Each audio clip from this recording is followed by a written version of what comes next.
ergonomi ya, kan tadi low back pain adalah suatu penyakit yang mengenai daerah pinggang, jadi daerah punggung bawah sini ya, dan biasanya di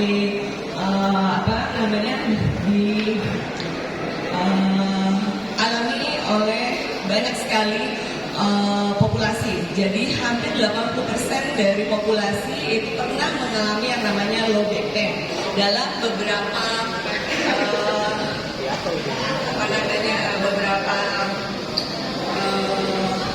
stadium ya. Jadi ada stadiumnya itu, ada yang akut, subakut, dan kronik ya. Nah, kita membahas ergonomi. Ergonomi adalah ilmu di mana yang menerapkan prinsip-prinsip berdasarkan kapasitas fisik dan psikologis dari pekerja terhadap desain atau modifikasi pekerjaan, peralatan, produk, dan tempat kerja. Adapun tujuan dari ergonomi ini adalah yaitu mengurangi cedera ya, resiko cedera dari kerja, mengurangi ketidaknyamanan dari pekerja, dan bisa meningkatkan kinerja atau efisiensi kerja. Dia bisa meningkatkan produktivitas dan keselamatan kerja karena kita memperhatikan ilmu ini, ergonominya itu ya. Oke, next. Nah, apa hubungannya ergonomi dengan produktivitas? Di sini adalah ilmu yang dalam penerapannya itu berusaha menciptakan kenyamanan serta menyelaraskan pekerjaan dengan lingkungan kerjanya serta terhadap tenaga kerja itu sendiri dengan tujuan apa?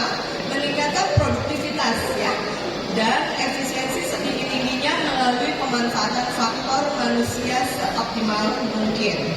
Nah, ini tadi yang saya cerita ya, pekerja kemudian dengan lingkungan pekerjaannya, dengan metode apa yang dikerjakan, kemudian kita memakai mesin dan peralatan-peralatan yang lain, juga ada materialnya juga ya. Nah, seperti Bapak dan Ibu yang sudah kerjakan di sini. Nah, pekerjaan itu ada kerja fisik, di mana kerja itu ada yang namanya kerja statik. Kerja statik itu adalah yang bersifat isometrik, jadi nggak kelihatan bentuknya perubahan dari ototnya. Tetapi kalau kerja dinamik itu kelihatan. Nah, biomekanik itu adalah gerakan dari otot dan tulang, sehingga diharapkan dengan tenaga yang kecil dia memberikan hasil yang besar. Jadi enggak buang-buang energi dari kita. Oke. Nah, ini sikap tubuh dalam bekerja. Sikap tubuh itu ada yang duduk, ada yang berdiri, atau ada yang combine ya. Nah, kalau duduk itu pembabarannya itu kebanyakan pada kakinya.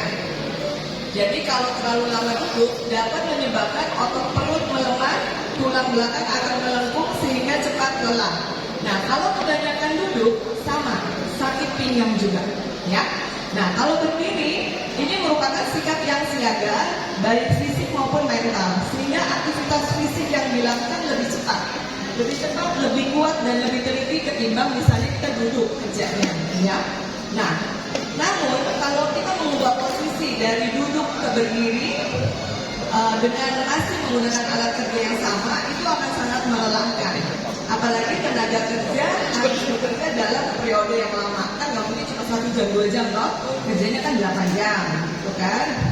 Oke, nah ini kerja dinamis, jadi ini campur. Desain status kerja sangat ditentukan oleh jenis dan sifat pekerjaan yang dilakukan, baik desain stasiun kerjanya untuk posisi duduk maupun berdiri atau keduanya, itu sama-sama ada untung ada ruginya. Nah, jadi kombinasi ya, sama seperti tadi cara kerja yang ergonomis kita memperhatikan apa cara mengangkatnya, kemudian ada dari depan, kemudian juga jangan memakai langsung tangan, tetapi harus pakai sumbu badan ya supaya enggak sakit. Nah, mengangkat dan mengangkut. Di sini pasti semua pekerjaannya mengangkat dan mengangkut. Mengangkat itu apa? Pribadi. Misalnya orang individu itu mengangkat. Jadi kalau misalnya saya angkat ini ya, itu judulnya mengangkat. Tapi kalau misalnya mengangkut itu berarti ini pindah ke pindah. Itu namanya angkut. Ya. Oke, jadi kalau mengangkat biasa sendiri, tapi kalau mengangkut itu banyak boleh ya. Jadi faktor yang mempengaruhi adalah ini, beban, jarak angkut, terus intensitas dari pembebanannya, kondisi lingkungan, keterampilan dan peralatan kerjanya apa. Nah ini tadi ya, beban angkat itu menjelaskan kemampuan suatu alat untuk mengangkat atau menahan suatu benda secara vertikal. Tetapi beban angkut itu menjelaskan kemampuan suatu alat untuk memindahkan benda secara horizontal, vertikal, atau diagonal. Jadi pakai alat bantu juga bisa, gitu. Jadi intinya adalah dipindahkan, itu yang namanya angkut. Biasanya kalau ngangkut di sini pakai apa Pak? Ya. Forklift. Apalagi? Hois. Oh ya, itu jadi alat angkut ya. Oke, ini beban angkat menurut International Labour Organization. Nah, yang saya tahu, saya dapat bocorannya katanya kalau ngangkat di sini tuh segini, betul apa betul? 21 kilo. Ya Pak. Nah bagian angkat siapa Pak biasanya? Ada 20 kilo atau lebih Pak? Oke, berarti bisa lah ya. Soalnya aku dapetnya gini. Makanya saya pikir gini, masa begini cuma 20-an gitu ya. Kalau 20-an mah aku emang segitu ya. Karena apa? Untuk dewasa sesekali itu boleh mengangkat 40 kilo. Tetapi kalau untuk regulernya itu nggak segitu. Yang regulernya itu adalah 20 sampai 25 ya. Oke, kita lewatin itu ya. Pesan stop soalnya ya. Oke, ini at work. Apa yang kita harus perhatikan? Faktor resiko ergonomi. Jadi jangan melakukan pekerjaan yang posisinya nggak enak. Posisi yang aneh, yang janggal, yang weird itu akan menyebabkan apa? Kecelakaan kadang-kadang. Kalau misalnya kitanya lagi nggak lelah, ya kurang tidur, semuanya udah oke, nggak apa-apa. Mungkin nggak akan terjadi sesuatu. Tetapi kalau misalnya kita melakukan hal seperti ini, kebanyakan malah jadinya sakit pinggang atau kadang-kadang malah jatuh, gitu ya. Jadi perhatikan faktor yang posisi janggal ini jangan ya. Oke, nah ini manual handlingnya. Seperti yang tadi juga, jadi misal posisinya kalau mau ngangkat, nah ini kan di atas kepalanya ada apa, ya kan? Jadi harus diperhatikan nih Pak, kalau misalnya kita ngangkat, oke, kita ngangkat sih kuat-kuat aja, tapi di atas atau di samping, kiri kanan ada apa? Supaya apa? Aman, ya. Oke. Terus ini faktor resiko ergonomi yang tadi gerakan berulang. Jadi tidak boleh apa? Twisting langsung, tidak boleh. Jadi lebih baik kalau kita misalnya mengangkat harus dari sini pindah ke situ, bukannya begini ya Pak? Bukan. Jadi tidak twisting.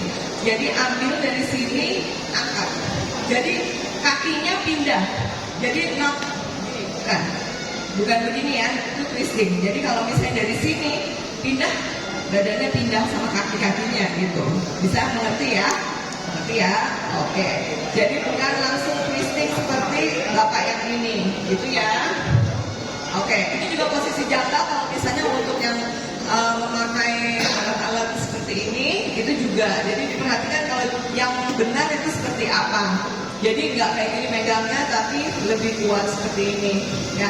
Jadi posisi yang kuat, jadi tidak membuat kecelakaan.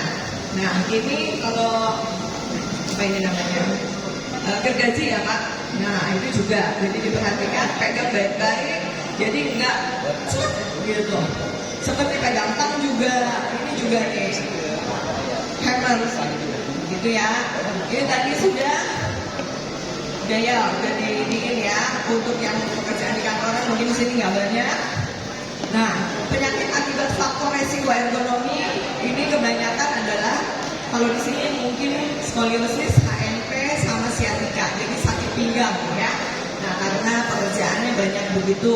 Ada juga Kemungkinan yang lain adalah di shoulder, bahunya karena salah angkat juga sakit di bahu gitu, atau bisa juga di elbow-nya, siku, ya. Mungkin pernah ada yang seperti itu? Pernah ya? Oke. Nah, kalau ini biasanya agak jarang nih. Yang biasanya kecil-kecil ya, terjadinya pada tangan, jari. Oke, gimana cara mengendalikannya?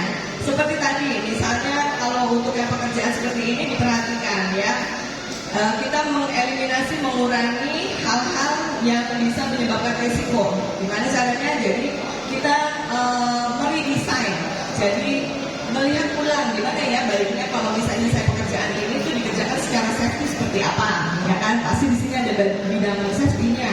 Oke, terus atau kita bisa ganti tugas, ganti objeknya, ganti ruang kerja, atau ubah kebiasaannya, atau gunakan bantuan mekanik. Nah, seperti tadi ada bantuan-bantuan alat-alat angkut, ya. Oke, berikut.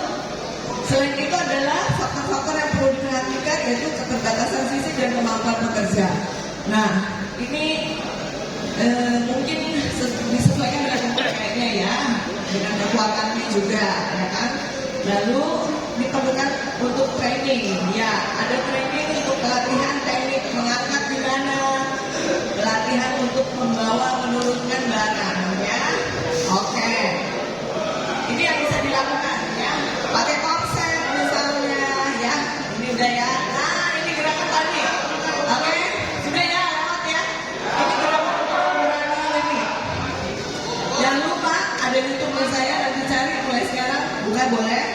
Cari Dokter Yeni Tamrin di YouTube, maka silakan di searching dulu. Di situ ada latihan untuk pinggang. Oke, saya udah selesai nih. Nah, ini ya mau pulang boleh. Ini waktu saya juara 1 fashion show di rumah sakit umum daerah.